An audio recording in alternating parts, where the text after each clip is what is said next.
मेरा एक क्वेश्चन है कि बॉलीवुड में मुस्लिम मुल्क के ऊपर my name is Khan movie बनी है, न्यूयॉर्क मूवी बनी है, बहुत सारी मूवीज बनी है, लेकिन जब हमने कुछ नहीं करा तो इसमें हमारी कश्मीर पंडित के बारे में जब बात हो रही है तो तुम्हें क्यों प्रॉब्लम हो रही है? कश्मीरी पंडित को भगाने के टाइम पे उनको ये बोला जाता था कि कन्वर्ट हो जाओ, या तो भाग जाओ या तो मर जाओ। ऐसा क्यों कहा जाता? अपने ही देश में रहने के लिए कन्वर्ट, मरना या भाग जाना पड़ेगा। तो ये बताइए सोनू निगम के खिलाफ फतवा क्यों जारी किया गया?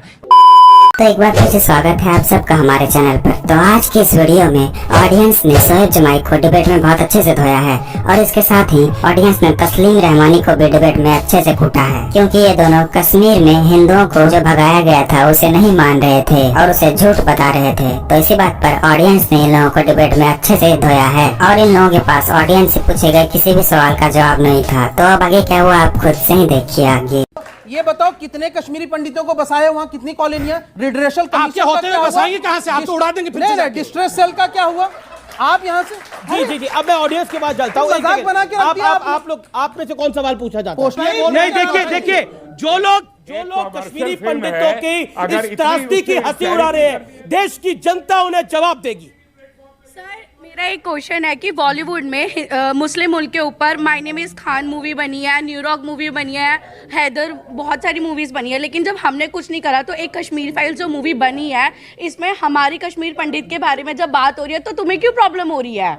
वो इसलिए क्योंकि सच्चाई निकल कर बाहर आ रही है ना, वो इसलिए क्योंकि चरित्र सामने आ रहा है, कट्टरपंथी वो इसलिए कि देखिए किस तरह की बातें कर रही है। अरे जो अपने घर की महिलाओं को दबा कर रखना चाहते हैं वो दूसरों को कहाँ बाहर निकलने देंगे? मैंने एक सवाल पूछा तो सर ने बोला कि आपको जब फिल्म आई है उसके बाद पता चला। जब तक फिल्म नहीं आई थी तब तक ये मुद्दा क्यों नहीं उठाया गया? फिल्म आने के बाद ही क्यों उठाया गया? पूछिए इनसे। अरे वो आपसे पूछ रही है, ये सवाल आपके पास जवाब नहीं है तो हमने हमेशा उठाया। कहाँ हमने ये उठा रहे सर अभी आपने ही बोला।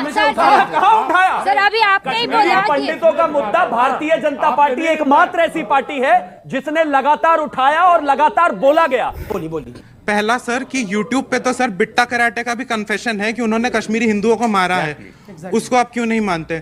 दूसरी बात कि सर आप लोग कहते हैं कि इक्वालिटी नहीं है धर्मों में, तो फिर सर जब भारतीय जनता पार्टी कहती है कि हम यूनिफॉर्म सिविल कोड लाएंगे तो उसका विरोध क्यों होता है? भेजिए। कश्मीरी पंडित को भगाने के टाइम पे उनको ये बोला जाता था कि कन्वर्ट हो जाओ, या तो भाग जाओ या तो मर जाओ। ऐसा क्यों कहा जाता? अपने ही देश में रहने के लिए कन्वर्ट, मरना या भाग जाना पड़ेगा। ये आपको फिल्म से मालूम हुआ ना? हाँ तो सर वही तो उससे पहले मालूम नहीं हुआ था। सर वही तो चीज, पर ये तो हुआ था ना, मालूम हुआ ना। अमीश भाई, रहमानी जी, मैंने अपनी दादी की दादी को देखा नहीं है, उसका मतलब थोड़ी कि मेरी दादी की दादी नहीं है। वो है, ये प्रोपेगेंडा, ये प्रोपेगेंडा यही लोग करते हैं। अमीश जी मैं जवाब दूं? तो गजब की बात है। आप अरे मस्जिदों से कॉल होती थी भैया, मस्जिदों से। मैं कहता हूँ क्या कॉल होती थी? जहन बनाना चाहते हैं, कॉल होती थी रालिफ, गालिब या चालिफ, ये कहा जाता था। रालिफ, गालिब या चालिफ ये कहा जाता था। इसका जो मतलब है कि कन्वर्ट हो जाइए, या तो मर जाइए या तो भाग जाइए।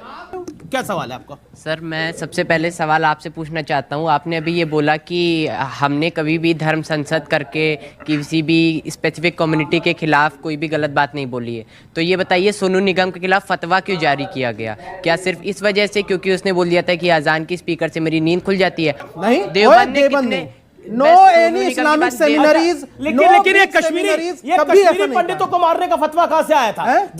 जब मस्जिदों से बोला गया था कि तुम कश्मीरी हिंदुओं तुम चले जाओ अपनी औरतों को छोड़कर, ये किसने बोला गया था? ये नापाक पाकिस्तान से आया था।